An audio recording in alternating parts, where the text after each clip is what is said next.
Awesome. Good evening, everybody. My name is Alex Wilson. I'm the chairperson of the St. Mary's University Student Association's Elections Committee and the vice chair of the SMUSA Board of Directors. I want to welcome you all here tonight to our Board of Directors Forum. It's great to see a good turnout, especially with the online platform. Just before we begin, I'd like to thank everybody for coming. I'd also like to acknowledge that we are meeting on the traditional and unceded land of the Mi'kmaq people, and that we recognize that here at SMUSA. Without further ado, we'll jump right into it, and I'm incredibly honored to welcome our. I'm incredibly honored to welcome our guest speaker tonight. Lisa Lachance is the MLA for Halifax Sable Island. She is a member of the New Democratic Party and is currently the critic for advanced education, as well as a slew of other things such as mental health and addictions, agriculture, Canadian affairs, communications, Nova Scotia, and finance. Lisa was elected to the House of Assembly in the previous election here in 2021, and it's incredibly cool that Lisa is the MLA for the area that represents where SMUSA is. So we're pleased to have Lisa here. Lisa's been involved before her time in politics. She's founded the consulting firm Winsome to Action and led transition from government support network to independent social enterprise. Lisa has a strong standing track record as a prolific community engager. She started her career in the public sector, advocating for the rights of children and youth at an international level. She is now ready to hone these skills even further and as the MLA. So without further ado, Lisa, thank you. Well, thanks so much, everyone, for joining on a rainy night. I think sometimes it is easier to have a virtual meeting when, at least if you're in Halifax today, you know that it's pretty terrible out. So I thought that what I might do is just talk a little bit about my path, and Alex helped me fill in some gaps already. As the critic for advanced education, I also have had a chance to meet with a number of student unions and lots of university presidents. So maybe to share some of my reflections on what issues I think are facing students.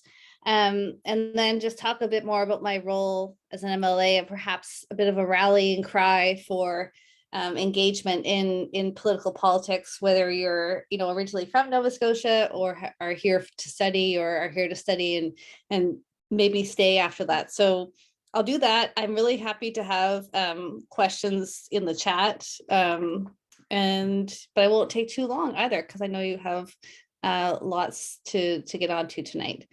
So actually, I thought it would be helpful to also say that I'm actually still a student. So I'm currently a PhD candidate at Dalhousie University. So I'm finishing up. I like to use that term sometimes, not just finishing up my PhD in health. And I'm in my 4th year, I guess, 4.5 years in.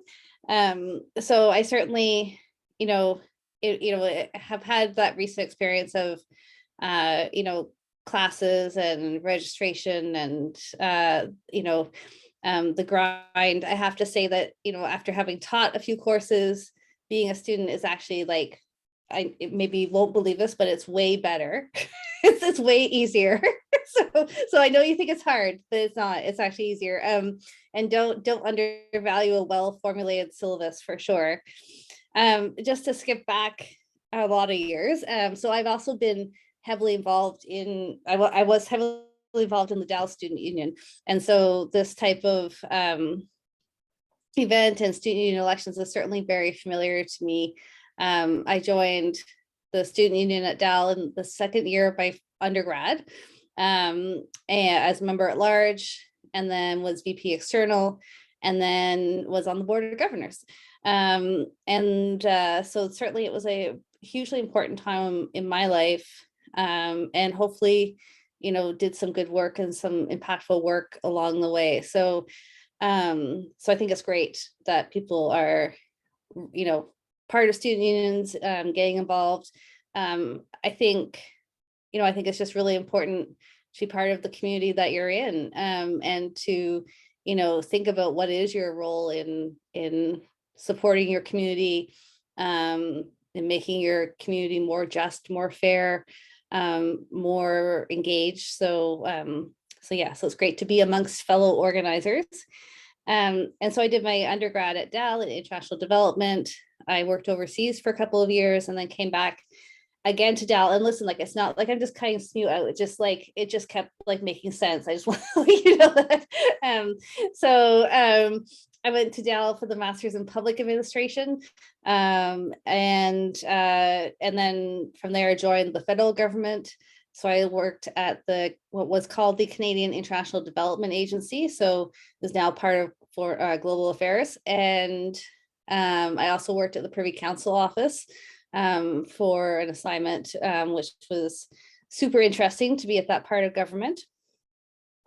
And then we had a couple of kids in Ottawa, and we wanted to come back to Halifax and be near family. So we moved back and I started working for the Nova Scotia government. And I was at the Nova Scotia Department of Finance, as well as a brief stint at the Public Service Commission as well. So really that was, I mean, in a sense, and I would sort of encapsulate my time in government as another way to make change. So, sometimes you're lucky and you're like at a, government can move slow and government can get into its, its routine and that sort of thing. But there are often times when you're in a place where you can actually really see change being made. So certainly when I worked at CETA on children's rights, we had a mandate. We got to do lots of cool work and projects around the world, lots of advocacy work. And then, I actually did work on managing the money. So I managed the international assistance envelope, and that's kind of what brought me to finance here. But also to say that, good public policy is really important. So, as you go through your career, if you have opportunities to work in the public sector and government, to think about, the need for really strong governance, strong measures of accountability and transparency and all those things that are important. At the same time, so when we moved back, we were definitely challenged as a family to access the services that our children needed in education and in mental health and in health. And we had to fight really hard for our family. And I really became frustrated and appalled and worried about the mental health system, particularly for children and youth in Nova Scotia and in Canada, just that we were really letting a lot of kids go through the cracks. And so I actually left government and went to Dalhousie to manage the federally funded predecessor for Wisdom to Action, which was a national network on child and youth mental health. And then when our funding sunset, we incorporated as a social enterprise. So that was definitely my first time kind of working, I guess, in a private sector context. I've certainly seen and really appreciated the flexibility and creativity that I've been able to grow with our values and principles in line through Wisdom to Action. And so Wisdom to Action continues on. And I'm just, I don't know, I'm being called the strategic advisor, but I don't know if I'm offering good advice or being particularly strategic, but that organization continues on without me in its operations. And likewise, it was this commitment to really think about how to make change and with a particular focus on child and youth mental health that led me to start my PhD, actually. So if you had asked me years ago, I would have said I don't want to be an academic. That's not my interest. But again, it became evident to me that was a part of the puzzle. That was a part of what I need to be able to talk about was the research. And not only that, but also to advance research and bring forward new ideas. And so that's what really propelled me into doing a PhD. I started in my mid 40s. My goal is to be done when I'm 50, which is 2023. And I think I'm well placed to do that. So definitely a somewhat atypical academic career, but still really important. And then, I had always I had been somewhat involved in party politics, like sort of in and out as a NDP volunteer. It was definitely not my main focus. And honestly, for a lot of years, my main focus was parenting and work as well. So it didn't leave a lot of time for other things. But it just seemed like the right time to start thinking about being part of the provincial government. It is true, I thought perhaps I would be done my PhD before we had an election. That's okay. It will eventually get done. But it really seemed like, a time of terrific change. Like, I think coming out of the pandemic, we had better be really interested in good public policy and really starting to think about sort of, the next 10 years and where we want to be as a society. So yeah, so I ran in the election and certainly had lots of fun walking around the SMU neighborhood for months and months on end, doing lots of canvassing. I wasn't on campus very much because, of course, we had a summer election, but definitely met a lot of SMU students and faculty and staff in the neighborhood. And I wanted to say too, this is like a little bit of an aside, but just like I've been like so impressed with what I've been learning and knowing about SMU hanging out. So I had I think SMUSA was one of the first organizations to reach out and say, hey, we should have a meeting. And I was like, that's true, we should have a meeting. And Rob Summerby Murray and I had actually worked on a project at Dal. So I knew him to be a compassionate, principled leader. And so it was great to reconnect with him. And I've been really welcomed on campus on a number of occasions when that was possible. And, it came for your community drum launch. Anyways, I just think there's a lot of amazing things happening at SMU, and I look forward to learning more over the coming months for sure. I think I'll just talk a bit about like what I'm hearing in terms of student issues, and certainly, these are just some of my top of mind thoughts. I know there's so much more. I also don't want to, it's going to seem a bit reductionist. I'm about to give you a list and, that doesn't give the full flavor of issues, but, just some of the things that I think are really important and challenging and that I heard a lot about on the doorstep. So certainly for students, like the whole question around affordability, which is a Halifax question, but it's also a student question for sure. So, the cost of housing, there's, our current inflation rate, so cost of other, goods and services, the feeling, and we have a low minimum wage. So, the challenge of actually, if you depending on what role you can get, you're not earning a living wage for being in Halifax. So that can be quite challenging for folks. And in terms of housing, like definitely so many conversations on the doorstep of students and honestly young professionals and lots of folks who are like at the last rent increase where they think they can stay on the Halifax Peninsula. Or people who are like, I'd like to buy a house like near downtown where I work and I probably can't, basically. So I think there's a lot of questions in Nova Scotia about, how do we rebuild coming out of COVID? We've talked a lot about the NDP of having like a multi-sectoral task force, and I think the post-secondary sector, but particularly post-secondary students, would need to be really a part of that conversation, because if you did come from away, we'd like you to stay. And I'm hearing lots and lots from all sectors about a labor shortage in all sorts of different areas, but we have lots of people who have lots to contribute. So how do we solve that big question? This is the joy, by the way, of being an opposition MLA, is that I don't actually have to have the answers yet. So I can just lay out some of the challenges and what I'm hearing. I think this is a particular time around, questions of equity and justice. So a real need to, reconcile with our past and think ahead to our future. And how do we, they're just such buzzwords, but, how do we have an inclusive society? So those are huge issues. Of course, climate change. So, we haven't done enough yet. The question remains, are we going to do enough? And I know that that's, you know, on the minds of a lot of people.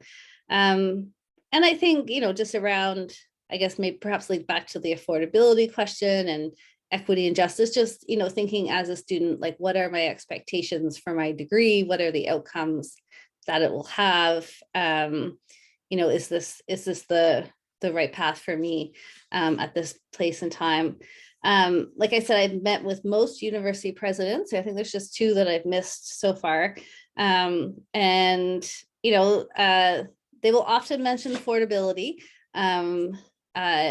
though, you know, that's not always the perspective they're coming from.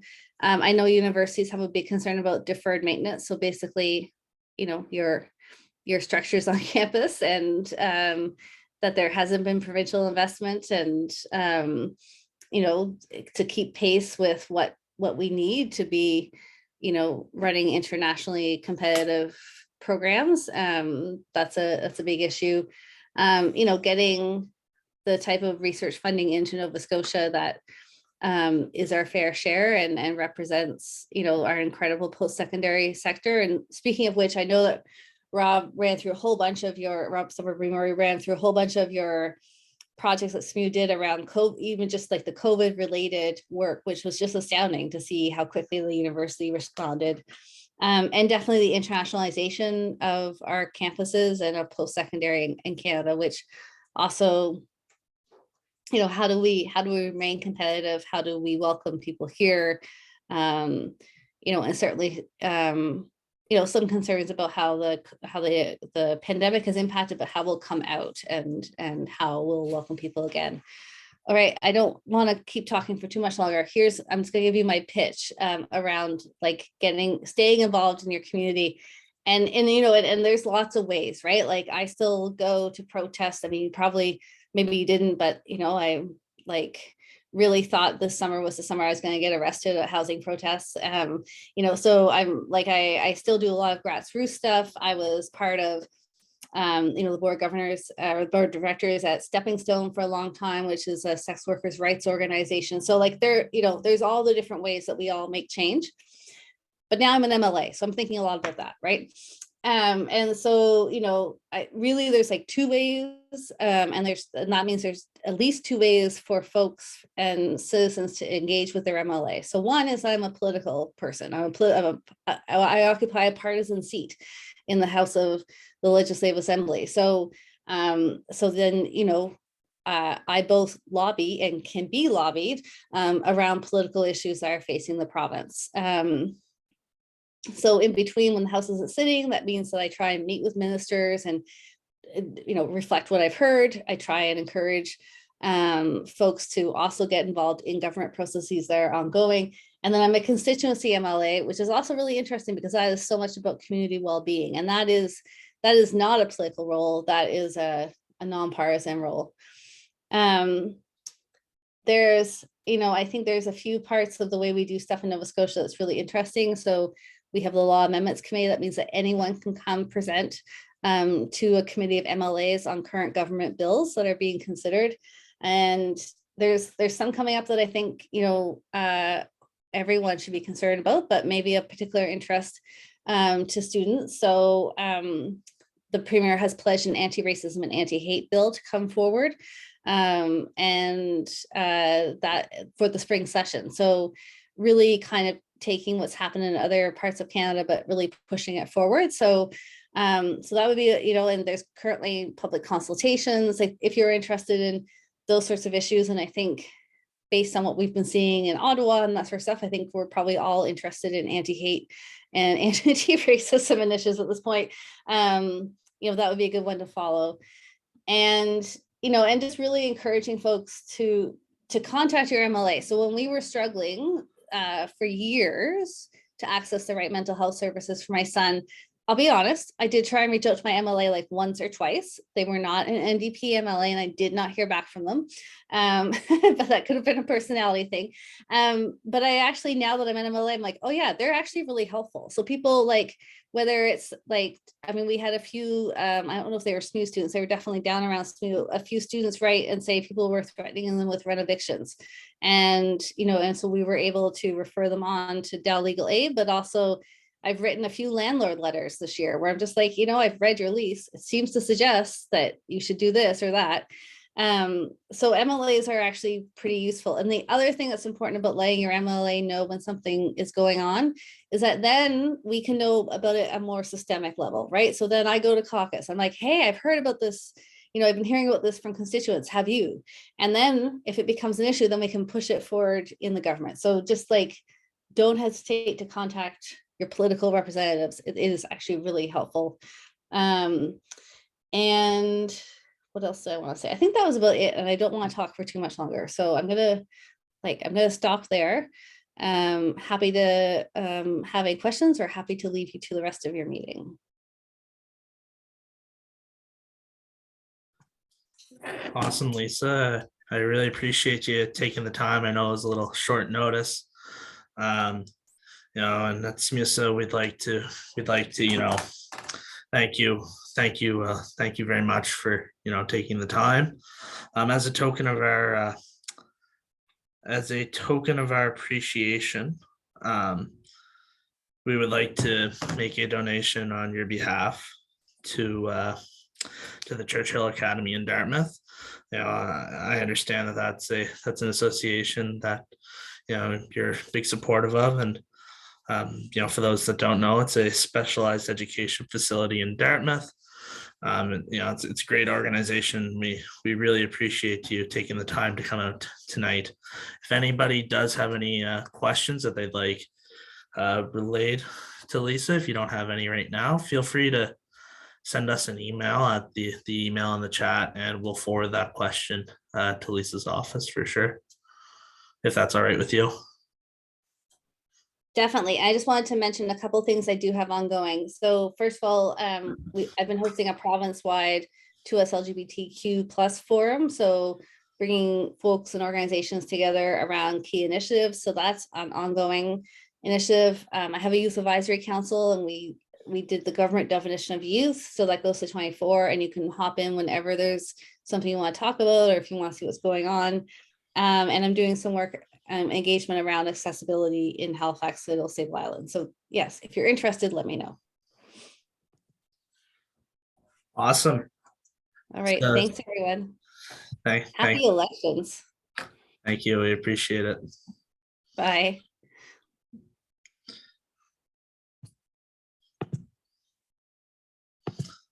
Awesome. So now just going forward, I'd like to introduce our Chief Returning Officer. As those involved in the election know, Harman.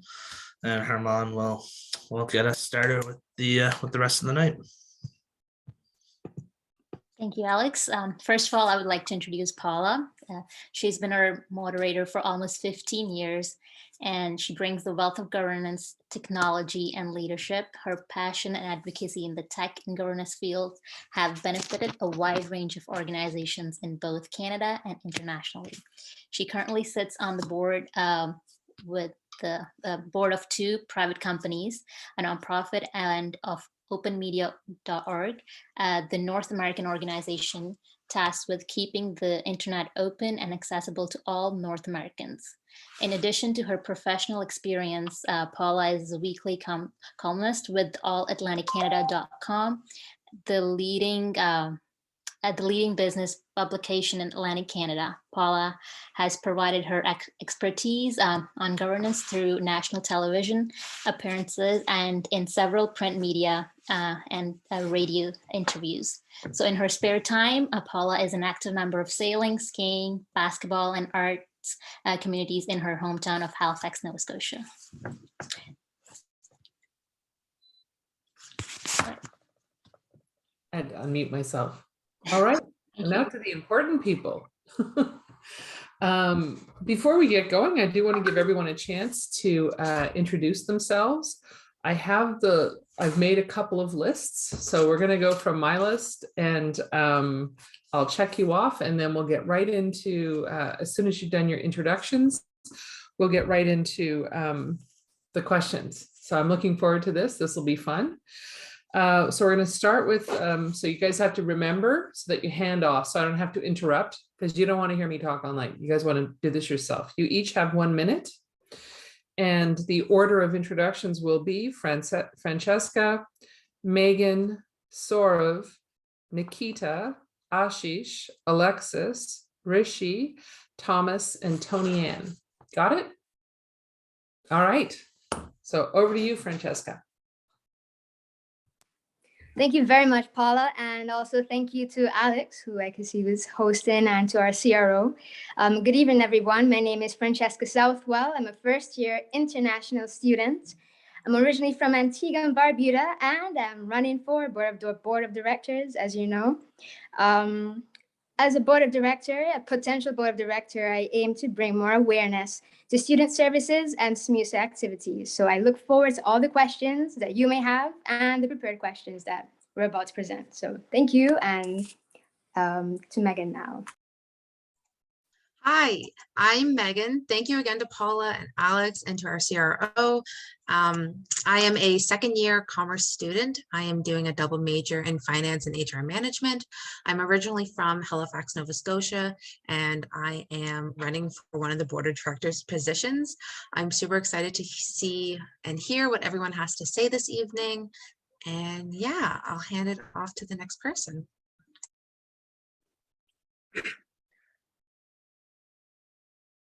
Hi everyone, my name is Saurav Sogi. I'm a third-year accounting and finance double major student. I belong to Punjab, India, and I'm very excited to be here, and I'll pass it to the next person.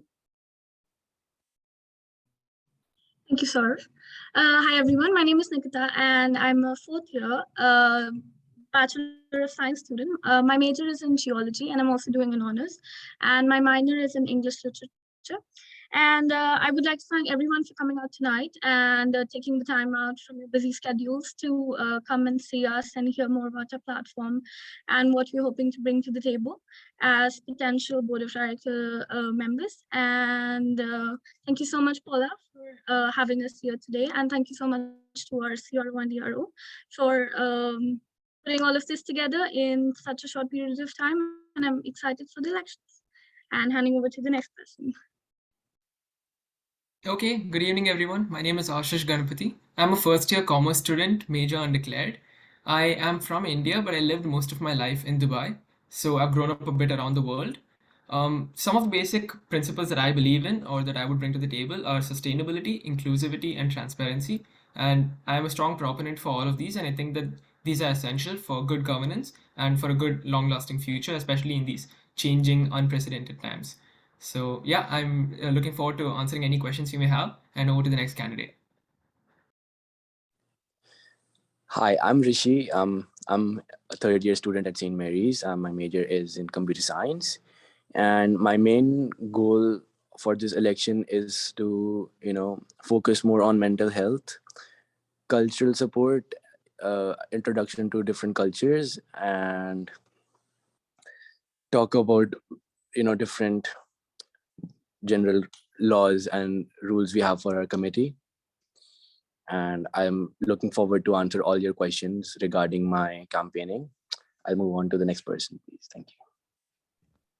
Hi there, I'm Alexis. I'm a fourth-year criminology honor student, honors psychology, and a political science student.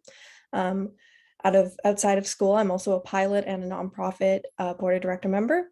And my hobbies include flying and video games. My main goals that I wanted to focus on are the climate change issue that are affecting students and the relations to Indigenous populations, and the usage of extracurriculars or extra activities that specifically relate to graduation and afterwards that are not being utilized. And I'll pass it on. Hi everyone, my name is Thomas. I am a third-year student who is completing a bachelor's degree in finance and economics. I'm from the beautiful island of Barbados.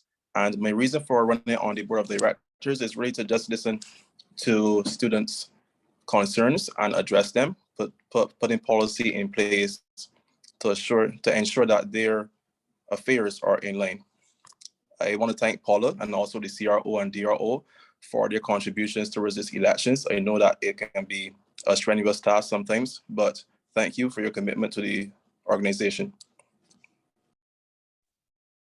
Madam Moderator, fellow candidates and distinguished guests and audience, good night.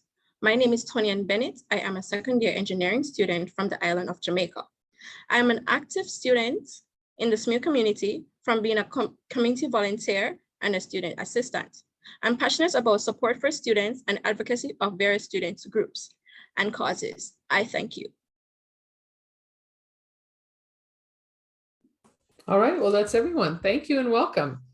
I have, if we stick with all of these questions and ask everyone to speak to every question, we'll be here all night.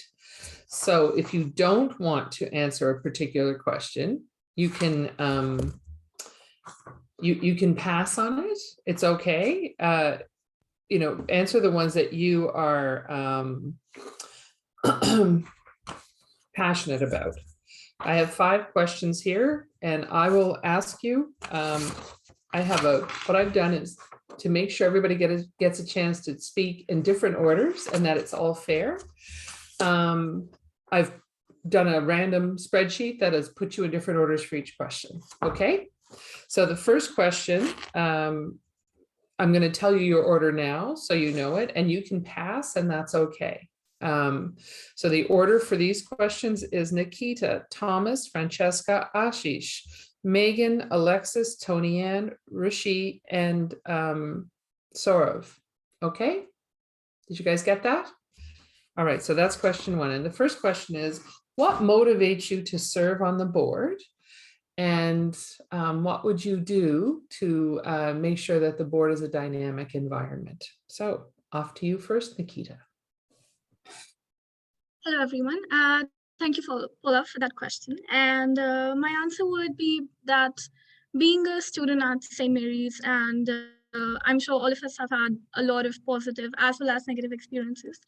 And I believe that SMUSA itself is a very strong and independent organization, and that it's been helping students for a lot of years. And I believe that when with the changing times and the continuously changing world, a lot of these, there can come a lot of instability if there is a wrong kind of governance. And I believe that I'm the kind of person who can fit and adapt into different kind of situations. And that is one of the reasons that has motivated me to present myself as one of the nominees for the board of directors. Also, as we saw that Lisa mentioned that each and every person who is involved in a community should get out there and try to be more involved in the community and try to present themselves in the kind of limelight where people can follow, and you can set yourself as an example for people to follow. I feel the kind of dynamic environment that I can bring to SMU would be an open, friendly, and accessible to all kinds of students, no matter what their background or their cultural differences would be. And being on the board and driving that change would be a very honorable thing for me to do. And passing on to the next person. Okay, I am going to remind everybody, and because I didn't say it ahead of time, I let you go a few seconds over. You have a minute, and I am trying to not make a big noise, but I will let you know when your minute is up, okay? Because there's a lot of people running, and if everybody goes over, we'll be in big trouble. All right, keep going. I will restrict myself. Okay, so after Nick, it's Thomas next. Okay, this question really brings 2 points of principles that can make a difference between a great board member and a good board member. A key motivational push for my eagerness to serve on the board is the act of ensuring that the multitude of fees that students invest in their education is professionally expensed to the amelioration of their undergraduate or graduate experience. Secondly, I'm an individual who likes to be of service to the greater community, and it's always an honor and privilege to be something bigger than myself. being of service is nothing new to me. I was a sergeant major back in Barbados, and I understand fully the importance of fostering and further developing infrastructure and internal intricacies which can benefit other individuals. As it relates to a dynamic environment, St. Mary's University is a very diverse environment, but I believe that the pandemic has exposed many technological advancements that can better the community and ensure flexibility and productivity. Okay, your minutes well done. Okay. Thank you. Thank you. After Thomas, it is, hang on, Francesca. Good evening, and thank you for that question, Paula. I must say, what motivated me was my experience. But what's keeping me going right now are the students. Because today I had the opportunity to go around the school and survey students on what they think. Well, not what they think of SMUSA, but what can we do to bring more awareness of SMUSA activities.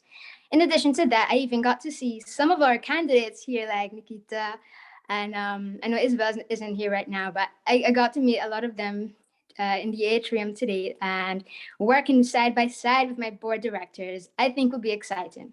And you asked about a dynamic environment. How will I bring a dynamic environment? I'm upfront, I'm confident, I'm very social, and I love to talk to people. So, and being a first year international student will give me a fresh, it will allow me to bring a fresh perspective on the table. So that is what I'd like to say. So thank you, and I'll pass it on to the next candidate. Okay, thank you. So, what motivates me to serve on the board? So, I've always been passionate throughout my life about student representation and governance. And I've actually pursued this since I'm a first year university student. I will speak to the experience I gained, I guess, for the major part outside of university. I served in the student council for over 7 years at school. And I've even taken on an executive role at a society within the first semester of joining. So I've always been interested in serving the greater good of the society and being of selfless service. So I think this is my primary motivation for taking on a role such as a board of director member. And how I would contribute to a more dynamic environment, much like Francesca said, as a first year student, I think that we bring a pretty fresh and unique insight into the issues that students transitioning to university during this online period face. So I think I would create a more dynamic and a multiplicity in the opinions that we have. Thank you. So the way I am motivated to serve on the board to advocate for students who are facing challenges and roadblocks that potentially feel like their challenges are preventing them from obtaining a quality education that they're seeking at St. Mary's University. And the way I would create a more dynamic environment would be actively engaging with students to seek where their challenges lie and identifying those challenges and see how, as the SMUSA Board of Directors, how we can overcome them together. I have had a very similar experience to many of you. After my 4 years here, I've started to notice that there's a lot of patterns with student frustrations, and they don't feel like they're being heard. And I really want to be a voice for them, especially those students who may have not gotten to experience the full in-person time at St. Mary's. And as someone who did get that full experience and that full learning availability, I want to be a voice for people who haven't had that yet. And I also similarly really like helping the greater good. I find that there's a lot of places that don't seem to care anymore about individuals. And I really want to make sure that every single voice is heard or at least considered. And I think that's also what I would bring to the board. My motivation of serving on the board comes from the students. I wish to bridge the gap between the communication of the students and SMUSA by aiding to make policies to benefit them in the far future. Being in university, it's hard to garner student support from students, hence why I'm motivated to serve on the board. As you notice, we're in a dynamic world which is changing every day, and the virus has impacted us very greatly. To sustain this dynamic environment for myself and the other board members and the students of the student community, I wish to motivate them, be an active listener to their problems or any issues they're having, to work with them diligently to benefit the organization and to remember that there is no I in T. Thank you. my motivation to run in the board of director committee is to be the voice for the students, to understand and be the authority who is accessible and ambassador for solving the needs of the students. And my dynamic in what I think about the dynamic environment is to easy access, to have an easy access towards all the academic resources we have, and to help people with disabilities to get better resources and better help for their disabilities. For example, I have dyslexia and I need a writer to write my exams because I have problems writing. So like, I have no idea if our university has that source for us where somebody else can help me out writing my exam. And I would want to be someone who helps out and gives out free information to other people. Thank you.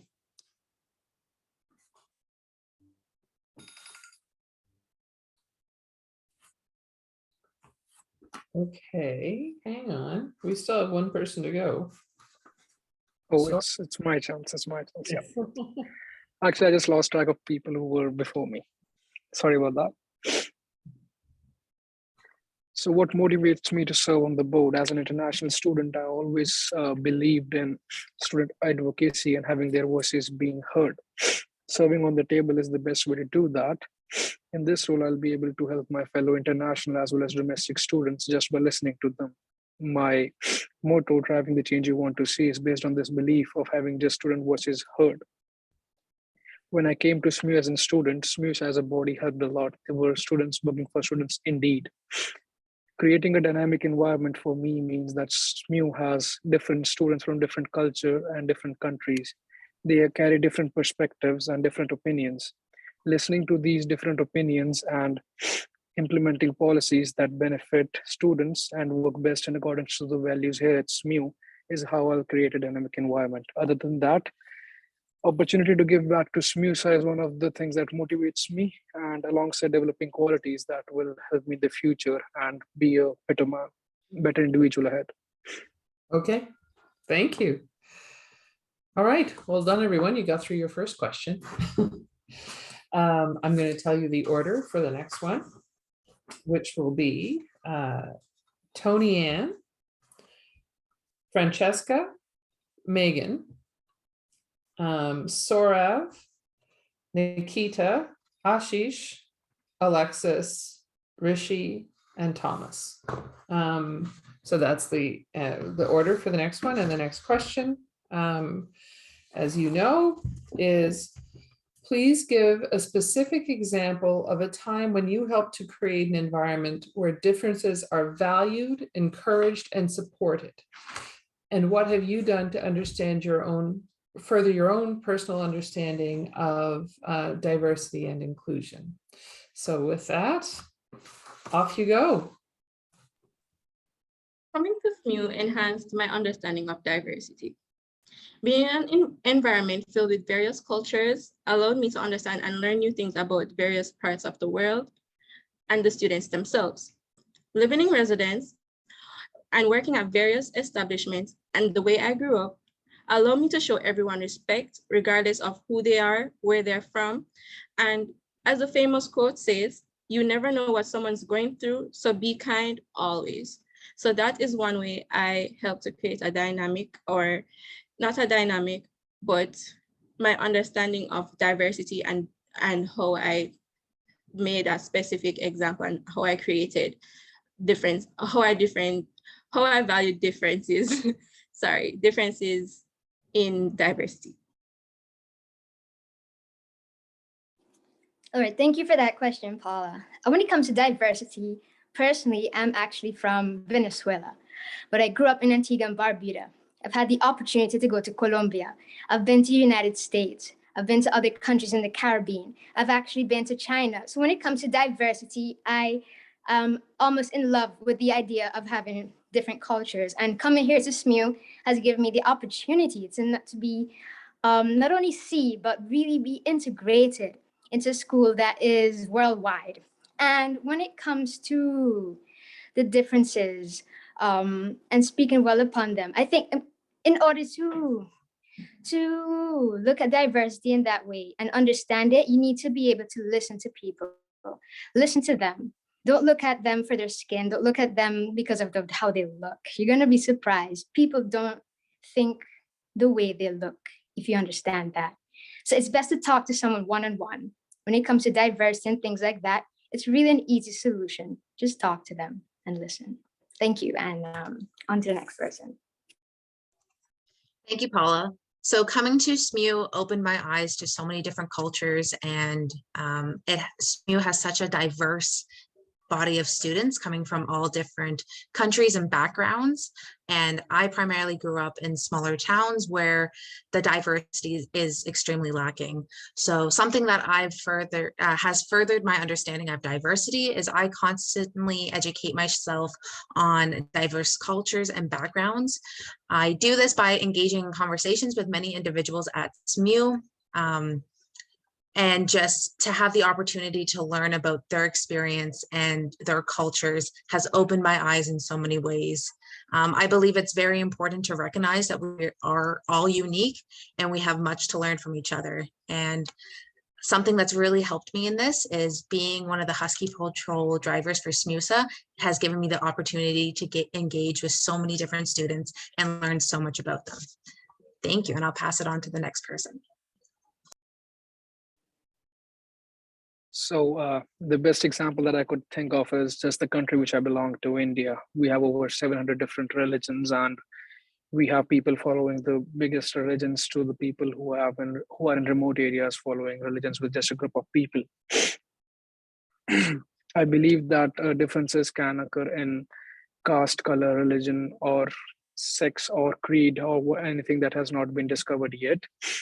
Even when I was in my high school in early stages, it was not treated as it is treated now. With awareness, people took it seriously. We attended diversity and inclusion seminars, workshops, and their thinking developed. According to one of the popular religions, Sikhism, that promotes secularism, it does not believe in differences. I am a Hindu myself, and I was brought up in Punjab with Sikhism values. The values inculcated in me are all about Sikhism, and I have been to churches and mosques. So I have friends from diverse backgrounds and from different countries. And when I came to Canada, I was exposed to a much more diverse environment. Specific example can be a difficult conversation that I had with one of my peers regarding diversity, and which he had no knowledge about diversity. Gaurav, you've passed your minute.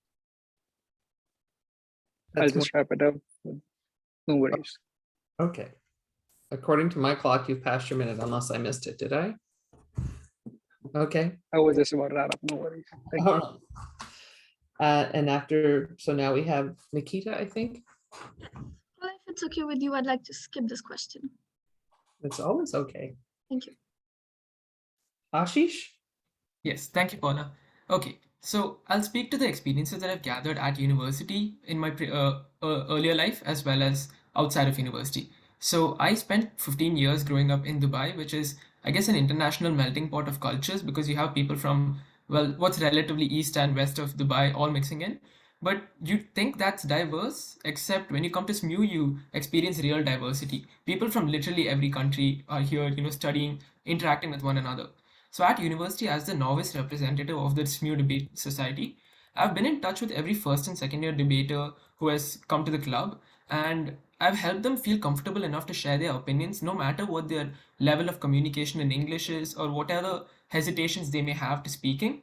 So I've helped create a more comfortable environment for them to feel free to express themselves. But even outside, I also volunteer at a society where we teach the basics of global politics, international relations, debate, and MUN to students in Africa, India, and Dubai. So I've also experienced what it's like to work with people from different backgrounds, different levels of understanding, and helping them, achieve better opportunities. All right, thank you. Hi again. Referring back to the question, a specific example for me is I help run the nonprofit here in Halifax called the Halifax Tool Library, and I'm the volunteer coordinator there. And so part of my job is getting to know all the people that come into the organization, and we specifically work with a lot of low-income families, students who don't have flexible or disposable income, a lot of immigrants who have just recently moved to Canada, as well as my time as a cadet allowed me to explore national conferences. And through that, I've learned a lot about getting to know the people and the way they see the world and how they view different things like politics or how to change the issues that they're facing. And to me, that's the best way that I can further my understanding of disability. And that's what I hope to bring to the board.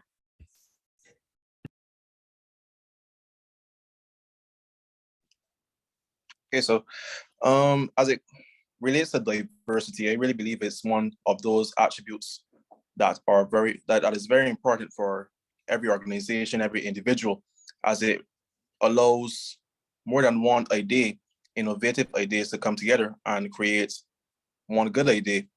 And as it comes to the board, that will be very beneficial for the student body. Now, as a personal trainer and a group fitness instructor, I constantly cultivate an environment where people from different backgrounds can find and enjoy a great workout, and that's without feeling marginalized or judged due to the fact that their similarities are accentuated as opposed to their differences. Hi, so I have not done much about organizing events for cultures and diversity, but what my future plans are to host cultural events every Wednesday, getting to experience different cultural foods, getting to see what different culture has to offer in varieties of their colors and their dresses and the way they celebrate their culture, and like having trivia nights and, have a better experience on what every culture has to offer us and to experience the wonders. I would like to say that every culture in the world is the eighth wonder of the world. Thank you. Okay. Before we get to the next question, I'm going to do a quick poll because I do this every year and ask each of you to just answer yes or no to the following question, which is, if you are elected, do you, in front of all of the people watching tonight and when they watch the recording, commit that you will serve out your term and not quit to run for another position halfway through your 2-year term? And we'll start with Thomas, then Tony Ann, Francesca, Megan, Saurav, Nikita, Ashish, Alexis, and then Rishi. So that's it. I just want you to go through and you can say yes or no. Yeah, yes to me for sure. Okay. Yes. Good evening. Yes. Yes. Good evening. Yes. Definitely yes. Yes, I certainly will. Yes, and I look forward to it.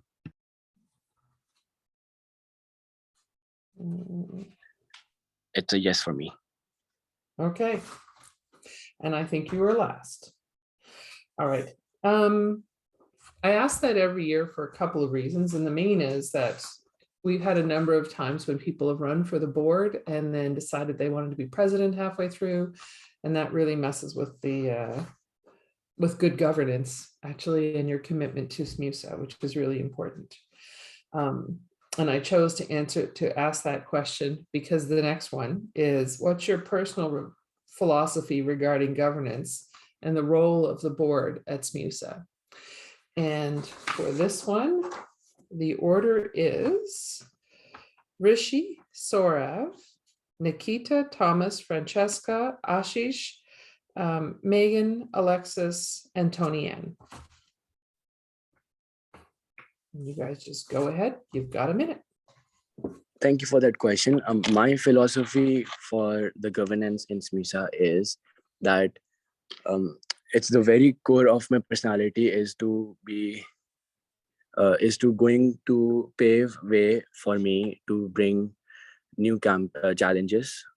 Oh my God. So, I mean, like I am standing for the board of directors, my main aim is that I have a very big power in my hand, and I would want every student to come up to me and, tell me what the challenges and the problems they face. And I want to be their eyes and ears to help them achieve the changes they would like to see, because with great power comes great responsibility. Thank you.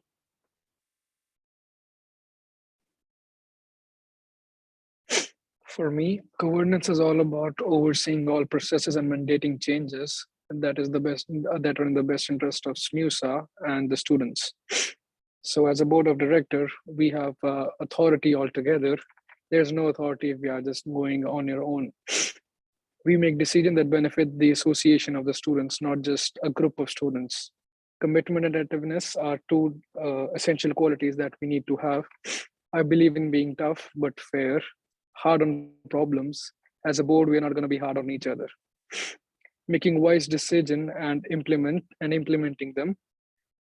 Problem solving is a critical skill for the board of directors, and we have some duties of care, obedience, and loyalty. Care towards SMUSA and its students, obedience towards the value of SMU, and loyalty to both.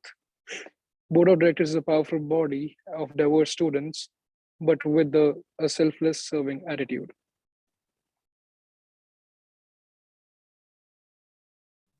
That's it. I pass on to the next student. Thank you, sir. So basically my philosophy around the governance that is the SMUSA Board of Directors is around teamwork and accountability. For teamwork, I believe that you need to be a good listener, which I believe that I am coming from my peers and myself.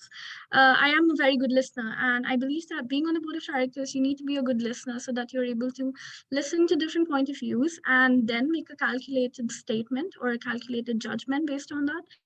But also at the same time, not letting that statement overpower other people or overpower their own statement, but rather people should go hand in hand.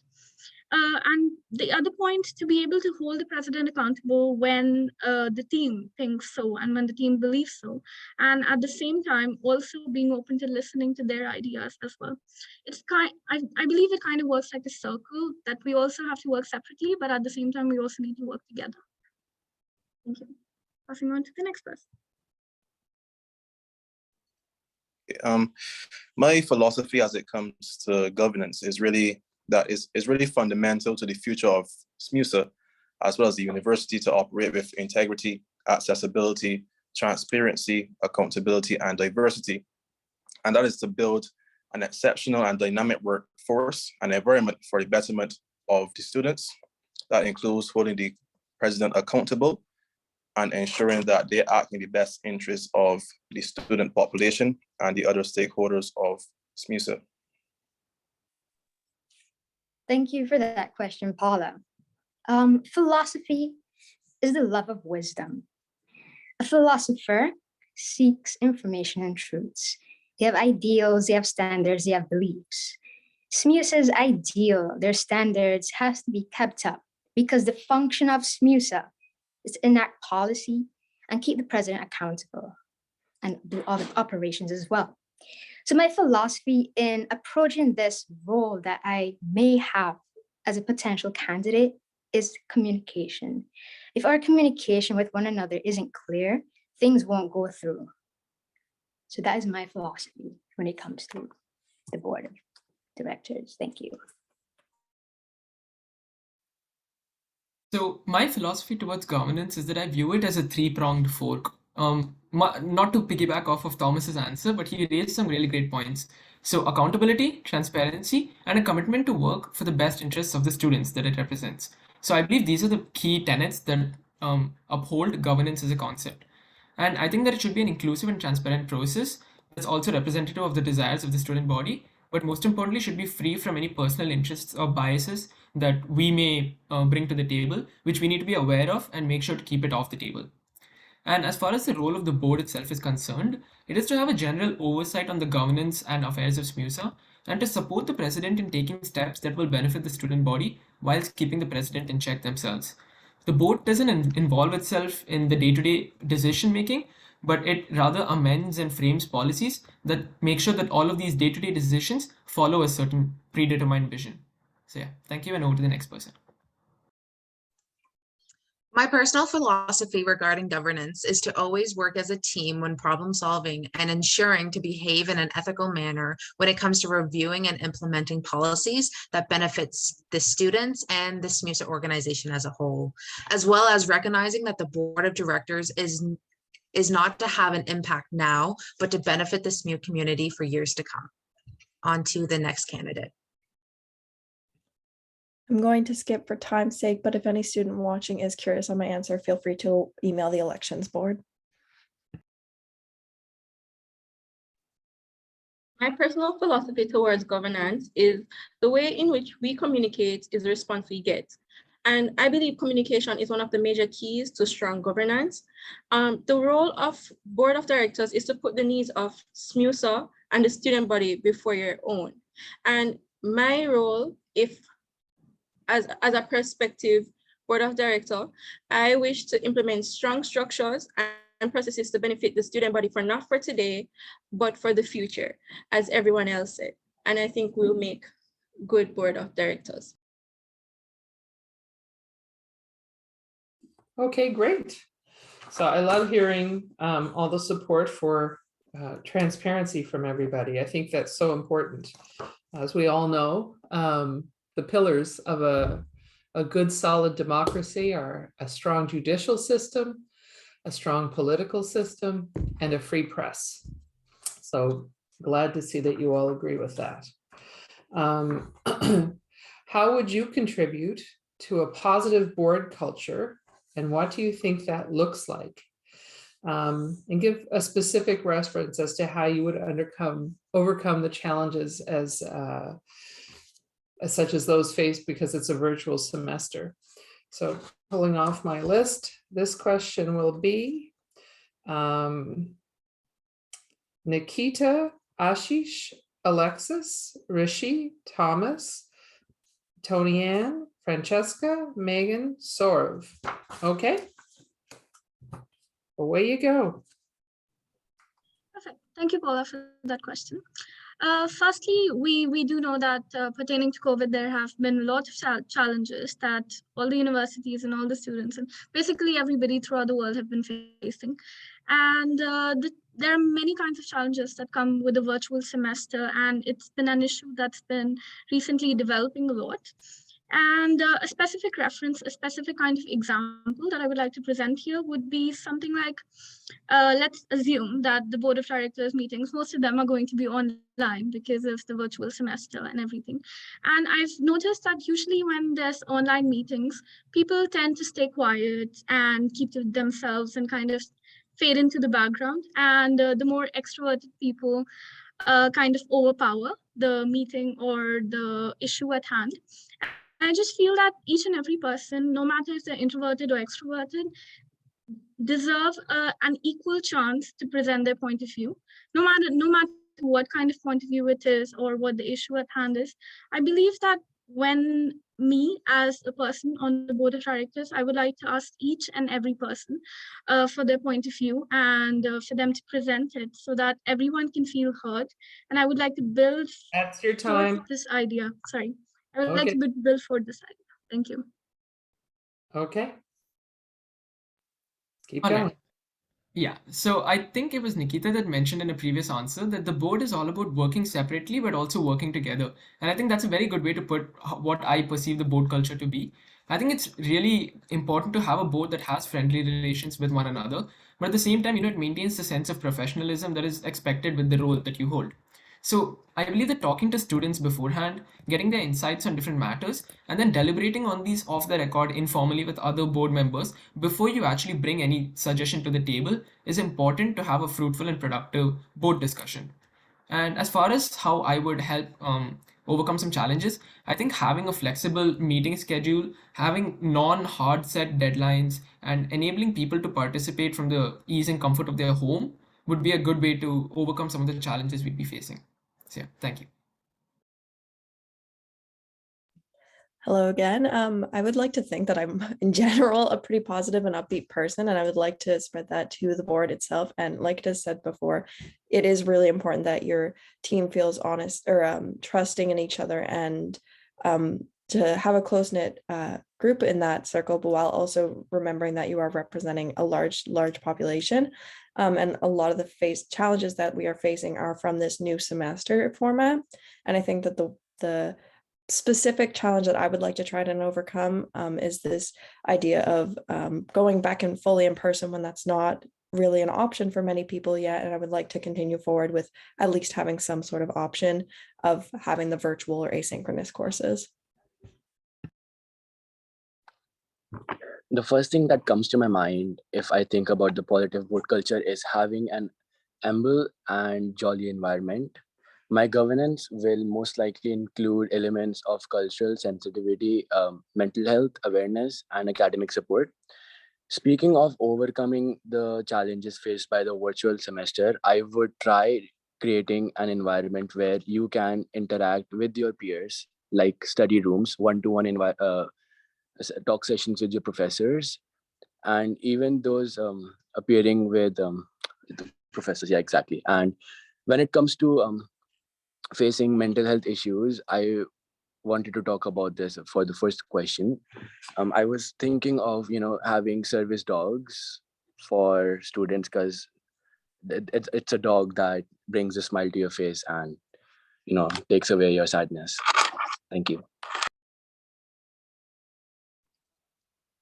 Okay, well, it is my sincere belief that a positive board culture is extensively important if we as a board are to strive to maximize the positive experience of students through dedication and effective advocacy. Understanding that conflict is normal between peers, and having the ability to resolve the conflict in the interest of the organization and by essentially students, the board can have a positive culture. The undergraduate experience is one where our community is really, really great. And as a university which has a diverse and international population, I believe that having that positive effect on the board and ensuring that we act in the interest of the students will be beneficial. To this extent, I am committed to advocating to the return of normalcy to the university with new, novel, and fresh ideas. Thank you.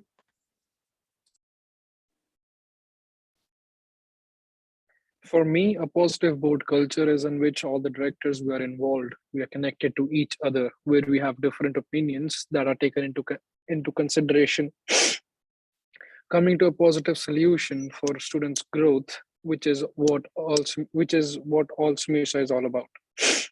Being respectful to each other and sharing responsibilities for the decisions that we make instead of blaming it on each other, and giving each other space but not drifting apart from each other. That's the kind of positive board culture I believe in.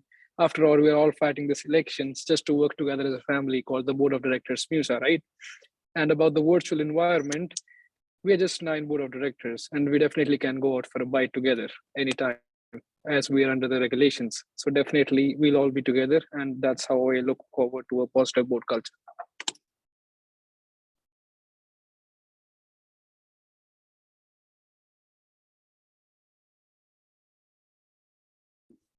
Okay.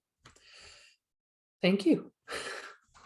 So we have one more pre-done question, and then I already have 4 questions here in my notebook that I'll put out and let you guys answer.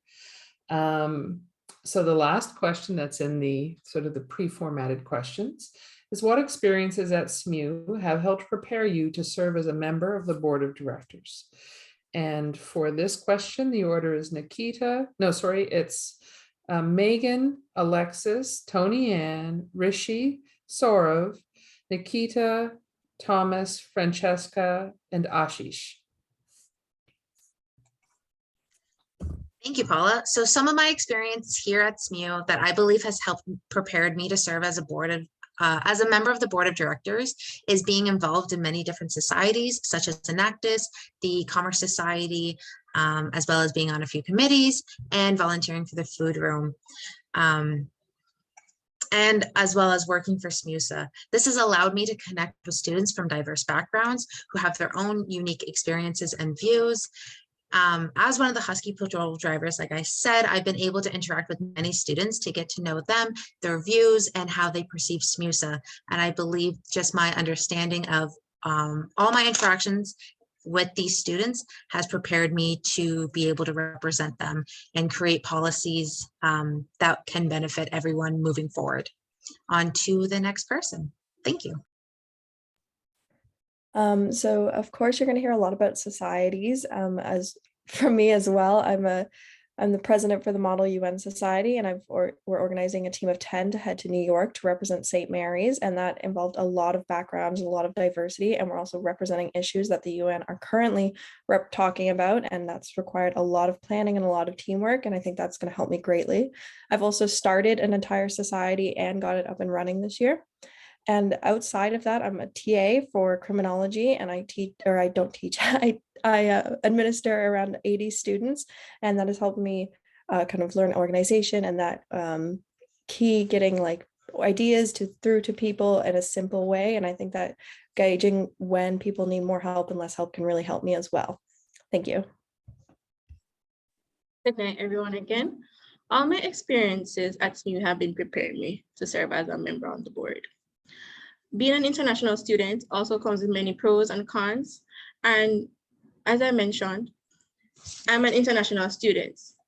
And being an international student, it developed my resiliency, my commitment, my communication skills, and it also enhanced my organizational skills. And most of all, my responsibility.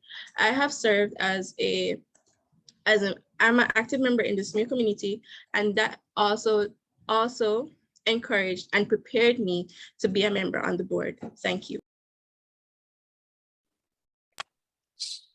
As my experience has really helped me grow as a person with ration and sound options, I have realized that most of us here on our own and and we're away from our families, which is a very big thing and a very big step in our life as an adult. And and it's our friends and the peers around us that make us the person we are. And as I'm the executive member of this committee, this club called Rights to Play, our main focus over there is to collect funds for people who have raw talent in sport but don't have enough funding. So I've been in a lot of charitable events. I've also been a part of Enactus, and it's been a very good and a wonderful experience for me being a part of SMUSA, and I hope to see what SMUSA Board of Directors brings to me. Thank you. So in my last question, I discussed about the core qualities and duties for a BOD SMUSA. My experiences at SMU have been very great, but the key experiences that helped me to have those qualities to serve as a board member is I turned from an introvert to extrovert. When I came in as a student, I was not much involved, but now I can speak publicly. I'm into societies, and I go out and talk to people definitely.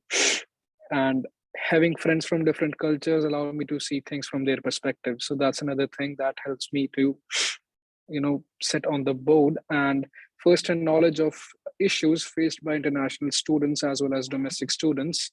That is another thing that helps out too. I pass on to the next person. Thank you, Saurav. So I think being at SMU has personally opened up a lot of doors for me. I am very much academically involved as much as I am involved in other co-curricular activities. I used to live in residence in my first year, and I'm a research assistant, been working as a research assistant for 2 years. I run a society, I'm part of the society. We've organized national events, and I've also organized it and participated in it at the same time. I also like to volunteer for the Ecology Action Center, and SMU introduced me to the Ecology Action Center, and I've been working with them on many different projects for the past 3 years. I'm also involved in the co-op program, and among many of these references, I just feel like I'm a person who really likes to help people. And I also believe that your experiences shouldn't limit are not limited to being around university or being around SMU. As long as you have the passion and the drive to work hard and be resilient, everything else can just fall systematically into place. Thank you.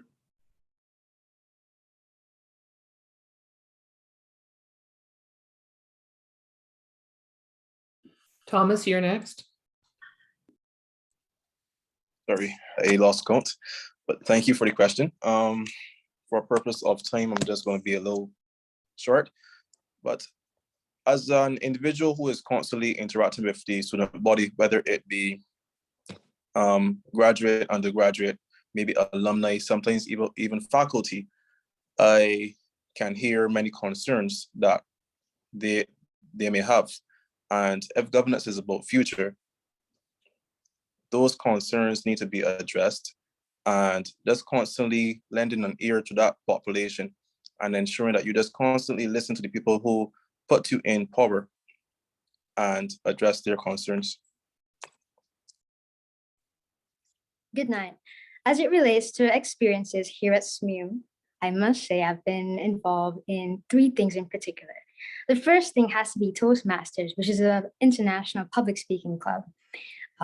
It's not only about public speaking, it's also about critical thinking, active listening, and that's exactly what I'll be bringing to the board as a potential member.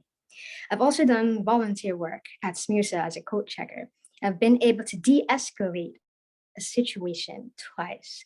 And that really required not only patience, but you had to really listen to the individual and why it is they had the issue. Because once you have a problem or a challenge, you need to identify what the source is and then find a solution to it.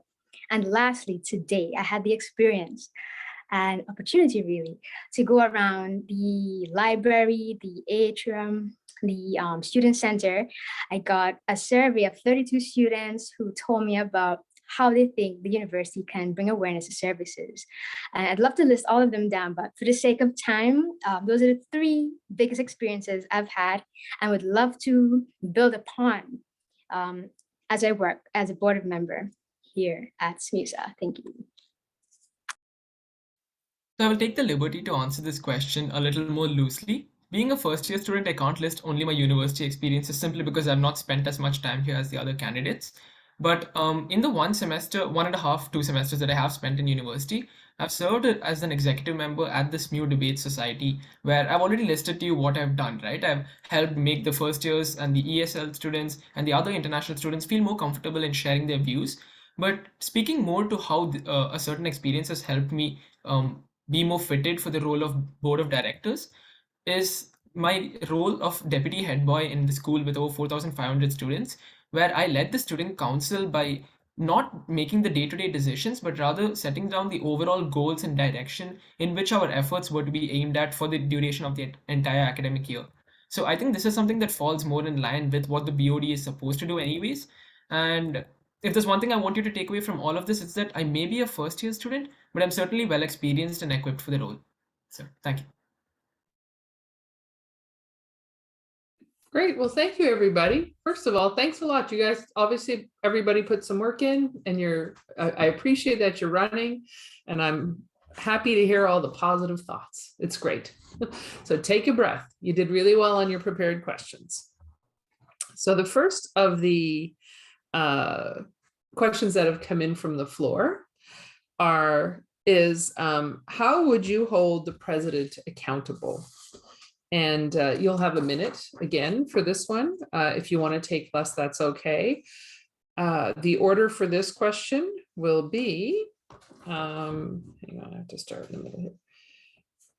It is Ashish, Megan, Alexis, Tony Ann, Rishi, Saurav, Nikita, Thomas, and Francesca. All right, you guys go ahead. All right, thank you, Paula. So for the question, how we would hold the president accountable as members of the BOD is, so essentially we'd be setting the overall organizational goal, what it is that we expect to achieve. We wouldn't necessarily determine what steps are to be taken in order to achieve that goal, but we would pretty much assess if the steps that are being taken or are being planned to be taken if those are in line with the goals that we have set and the vision that we have seen as a BOD. So if we feel that there is an inconsistency between the steps that are being taken and the vision that we have set, we'd call the president to order and we'd remind them that we are expecting actions to be taken in a certain direction, and we feel that there is an inconsistency. So it would just be a call to action to kind of fall back to course. But yeah, we do have the authority to dismiss the president as well if extenuating circumstances occur. Thank you. Ashish said it perfectly. We would hold the president accountable to make sure that they're representing SMUSA properly and all of the values that we uphold. If anything was to come under question, we would ensure that the proper steps would be taken, following the correct policies and procedures, understanding all the information, gathering all the facts, and coming to like a very well losing the words, making sure just the decision is made ethically and responsibly, and ensuring that what the president has been saying and doing is still following what SMUSA believes in. On to the next candidate. I took this question a little bit differently, as opposed to them having done something wrong or maybe not following what the goals are, as accountability for what they promised and accountability for the goals being set. I would like to open a dialogue with the president and the board to ensure that they are actually taking steps to make sure that their goals are being at least tried to be seen through, and that the overarching goals that we set forward are also being through. So having a communication open, like once a month, being like, hey, how's the goals going? What are you doing? Stuff like that. And then if there is no real changes, following through with what the other candidates said. My fellow candidates answered the question so perfectly. I would like to skip this question. Thank you. I don't have much to say on this topic, as all the other candidates have already covered all my points. But yes, I would ensure and reinstate that the future president candidate upholds all the points that they are going to speak about in their debate. And I would make sure that they follow all their rules and, have a good democracy in our committee. Thank you.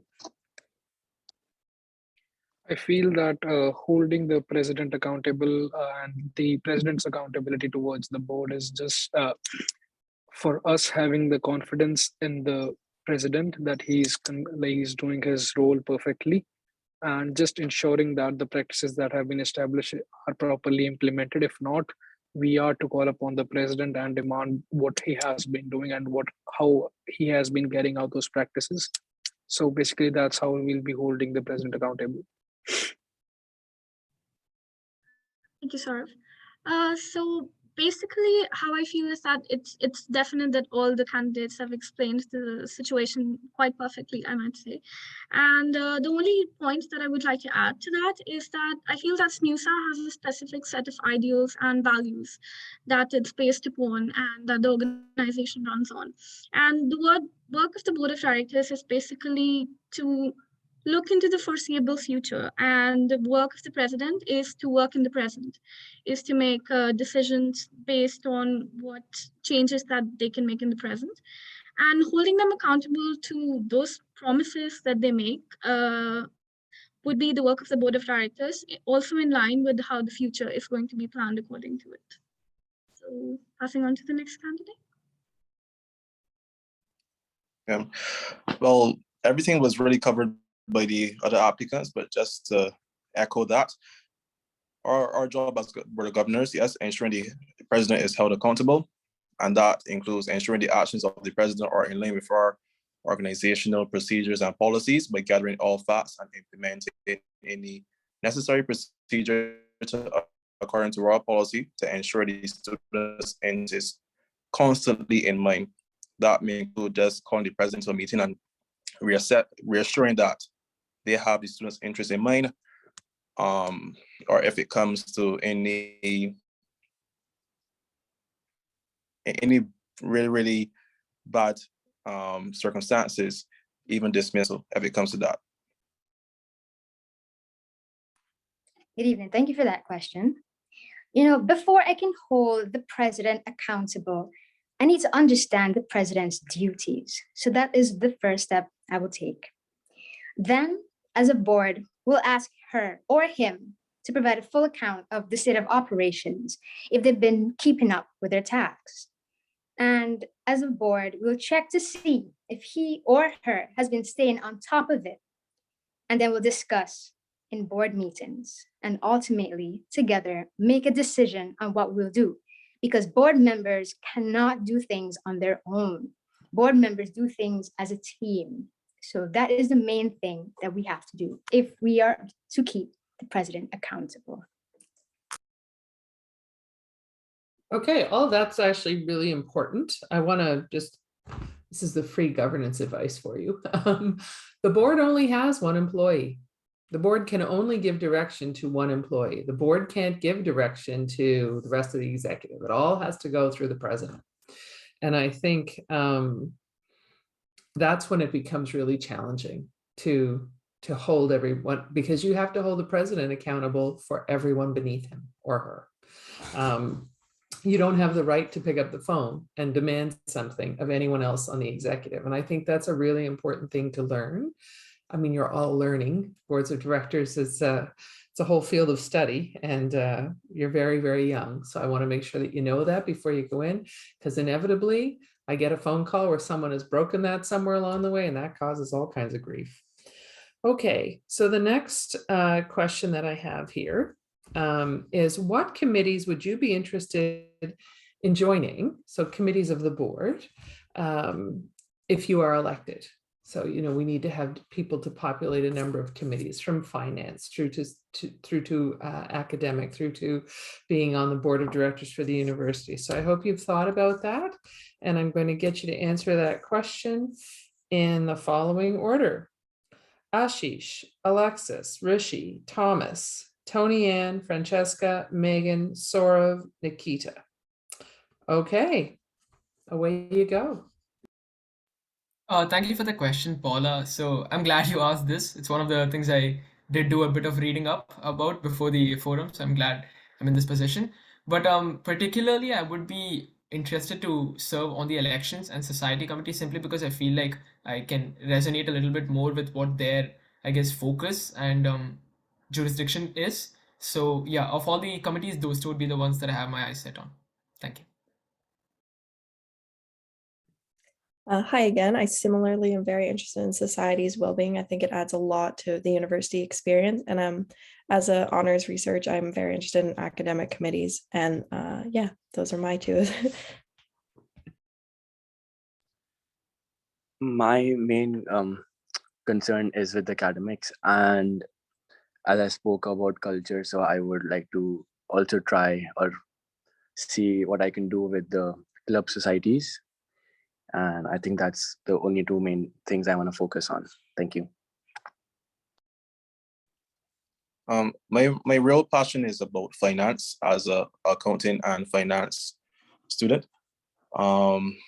Ensuring that the fees which students pay yearly, which is very, very high sometimes, that they are used in a way that is to the betterment of students current and going forward for the future. Thoughts about this, and the society I would like, the board I would like to be upon is the societies committee. Yes, the societies committee, because I'm here for advocate of student societies and student support. So I wish to serve on the society committee. Thank you.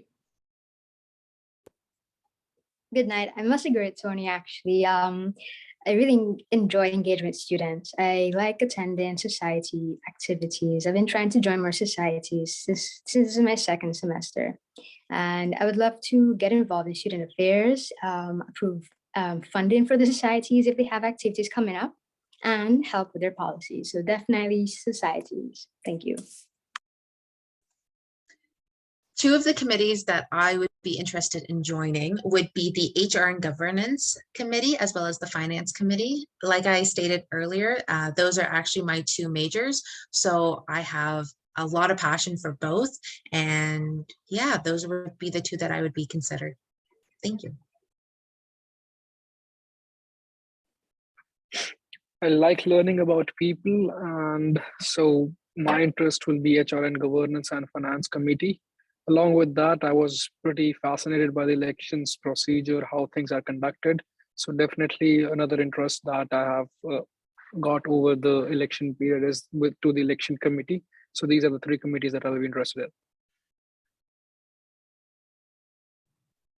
Thank you. Firstly, I would like to thank the audience for that question. And the two committees that I am mostly inclined towards is the academics committee and the society committee. I like how all of us have that in common.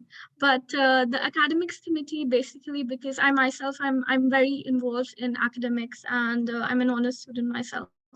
And the society, because I recently became a representative for a society, and it made me really curious and really interested in how the societies work, and engaging in students, and making more people engage in society activities, and making them more involved in campus. And I feel that I think I feel very strongly about that.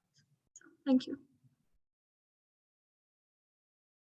Okay, so I think because it's 8:30, I'm going to ask you guys one more question. I've got a good one here, and then I'm going to give you each a minute to sew up. So you can think about that now. Is that fair? Fair for everyone? All right, so the last question is, what's the most important issue facing students today, and how would you address it? And for this one, the order is going to be as follows. Hang on, I just got to find it. Saurav, Nikita, Ashish, Alexis, Rishi, Thomas, Tony Ann, Francesca, and Megan. All right, you guys got that? I'm muting.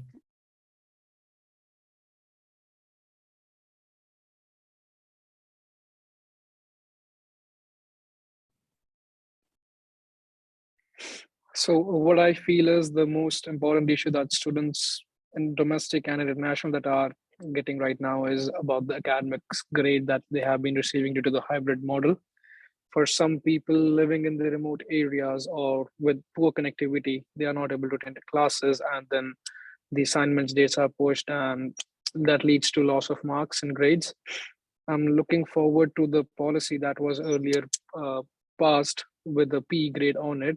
I'm not sure that we'll be able to implement it or not, but definitely it will be on the table for discussion, because a lot of students, we as international students, are paying around $2,400 for each course, and just because of poor connectivity or other remote issues, we can't be losing on grades. So definitely that I'll place that issue on table. And other than that, it's the fee that we are paying, international student fee. It is rising and it is of concern for every student. So I'm pretty much making it clear that I'm not sure whether the policies will be implemented or not, but definitely these will be on the table for discussion. These are the two issues that I feel that domestic as well as international students are facing. All right, thank you so much. Hi. Thank you, Saurav, for that answer. My answer would mostly be based around the fact that I feel like most of the students in St. Mary's, and also students across other universities, one of the major issues that we face is that students are not correctly heard in what they feel. Maybe it's the thinking that we're students and we're kids right now, and we can't talk like grown-up adults, but I feel like each and every person deserves to be heard.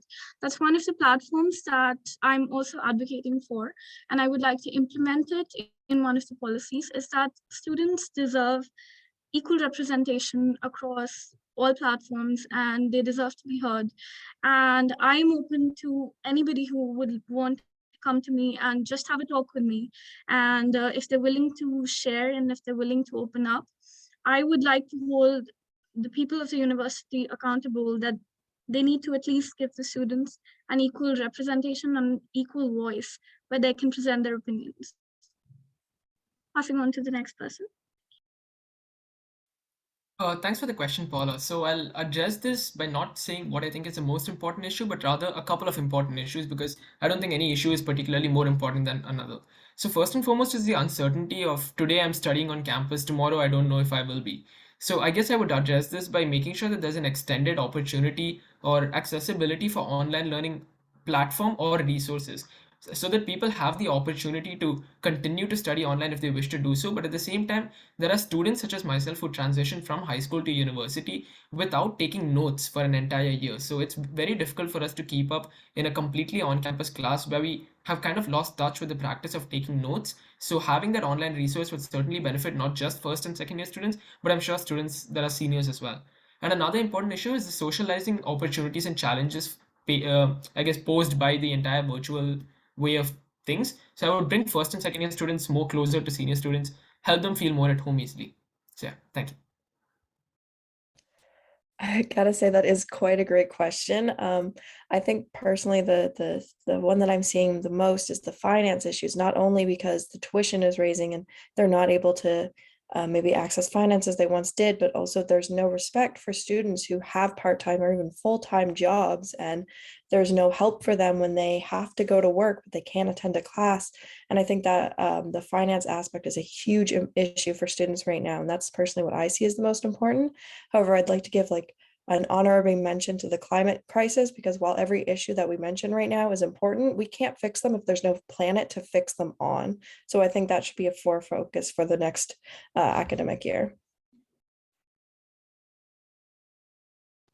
Like as all the other candidates have already mentioned about how academics is a big issue and that everybody should have easy access towards their academic program. And if we talk about the finances, I definitely think that the prices are going high, and plus trying to afford our living situation and our tuition fee is kind of hard for us. And I would also like to address that there's this small issue that we don't really see or we don't really discuss about is physical disability. Like there are a lot of students who face physical challenges, and there are some areas or parts of our university which is not accessible for those students. So I would like to implement and make some changes around those areas so that our university is equally available to every student in who goes to St. Mary's. Thank you.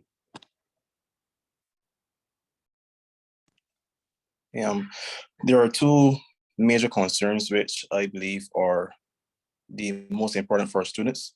The first being the uncertainty of the college experience or university experience.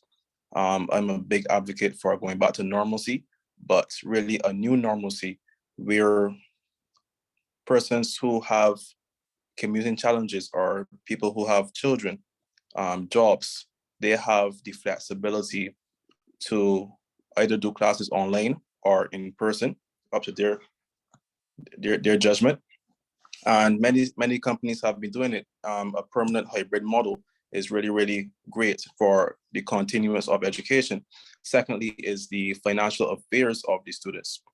I believe even with high tuition and also the living concerns in Nova Scotia, finance is a very, very big problem, and crafting policies which can help students in this regard should be incumbent upon the board.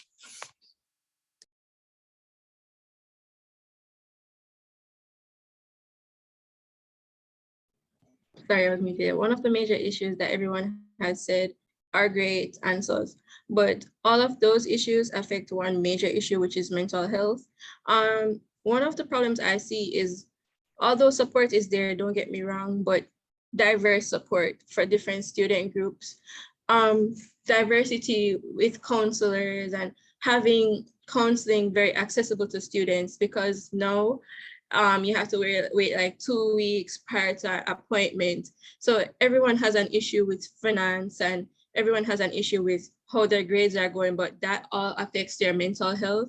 And if the student don't have any support, I would wish to be or implement a policy or something that if they can't find someone who is fit for the position, have a student or someone who can comfort, although it's there, but have a student who is willing to, have the person willing to help the students with their mental challenges or with everything that they're facing and what they're going through, to just know that they're not alone. Thank you. Good evening, and thank you very much for that question. This question is actually one I've asked students, and the majority told me affordability. So their finances, as somebody else had already stated. So in order to address this, we have to reach out to students. We have to present their concerns to our president. Let the president advocate for more financial aid, more financial scholarships, and also bring awareness to our food room, because for students who can't really afford groceries or don't have enough for that week, let them know that there's help available. Let them know when it comes to their tuition, their scholarships. Let them know that there is help. It may not be 100%, covered, but at least something. So that is exactly what I believe is an issue that I have to bring up: affordability. Thank you. All of the other candidates said everything I had written down.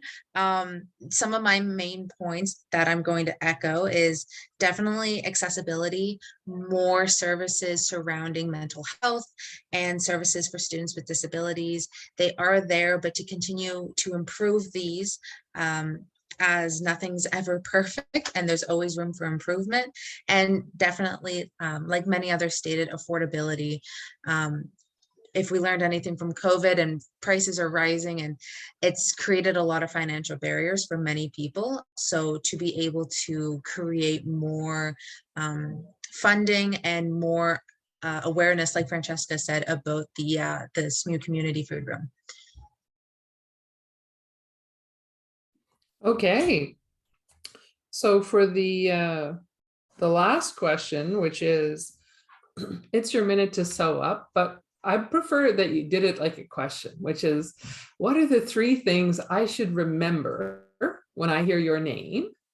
And if I was voting, why you'd want me to vote for you. So for example, for me, I'd say, I hope you remember that I'm kind, that I'm knowledgeable, and that I'm here to help you. And that's what I would want you to remember out of your time with me.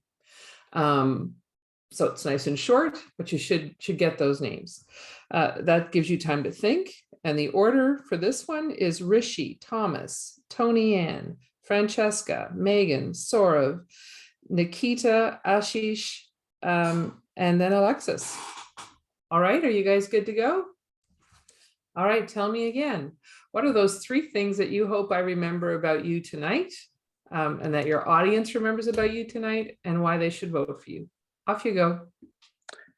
So the 3 things that you should remember after tonight's session is that I'm honest. I am a really jolly person. So like, you can, wherever you see me, you can just come up and you can just talk to me about anything. And the third is that I am always dedicated to the role I am playing at that moment. So like, if I am helping out somebody, I would make sure that I help them out to the extent of my abilities. And yeah, those are the 3 things you should remember about me. Thank you. Okay, I know you asked for 3, but I'll give you 4. So for integrity, accessibility, transparency, and also accountability, those are the 4 values which should be the cornerstones of any great organization. And should they be elected, I will ensure that the organization operates within these values in the best interest of all students. 3 words to remember when you hear Tony and Bennett is respectful, kind, and sociable. And just know that if you see me, you can approach me. I don't bite people. Thank you. Good night. I'm passionate. I'm honest, and I'm clear. If you have a problem, you can talk to me and I'll give you my honest opinion or honest advice. And my slogan is actually leading with purpose. So I don't do things for the sake of doing it, but because I really like it, or because I see that there's an end goal that we can actually achieve together. So that's what you can remember about me. Thank you very much. I hope that you remember that I care about all students. I am easy and approachable. If there's ever anything you need to talk about or wish to have your voice heard, that I'm always here to listen, and that I can be held accountable for what this SMUSA organization, what their values are and what we support as the board of directors. Thank you. Well, to the question, I will just say like, I'm here for the students, by the students, and of the students. So definitely, and other than that, it's vote service, vote governance, vote Saurav Sogi.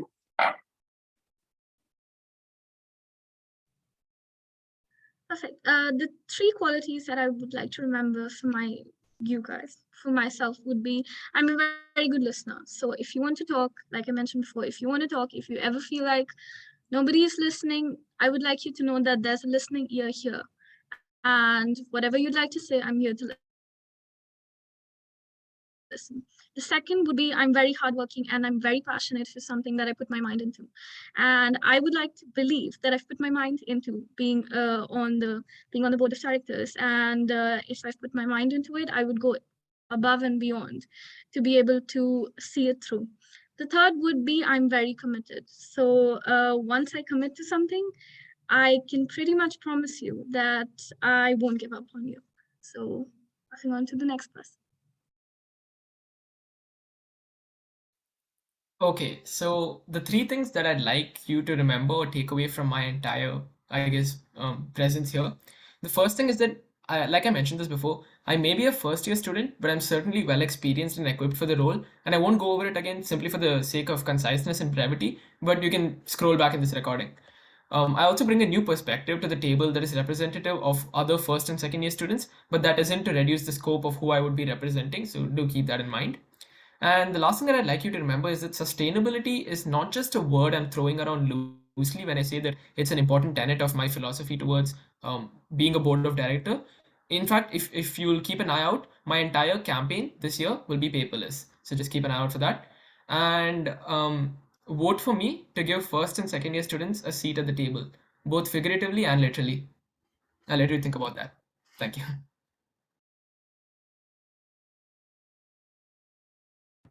Sorry, my mute wouldn't go.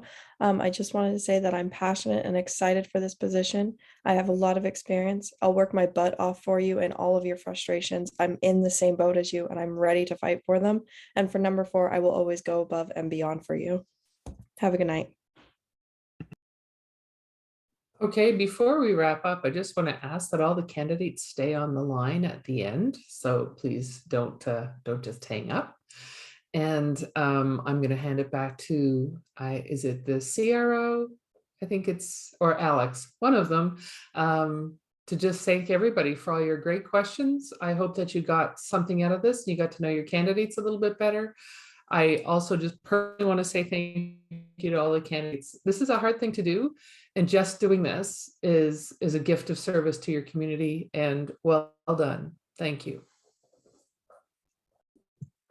Awesome, and I'd like to thank Paula for coming out tonight. It's really appreciated. Everything she does for us, and I'd like to thank everybody who stuck with us. I know it's been a long meeting, but I really appreciate everybody coming out, and we'll see you guys on Thursday night for the presidential debate. This recording will be stopped now, and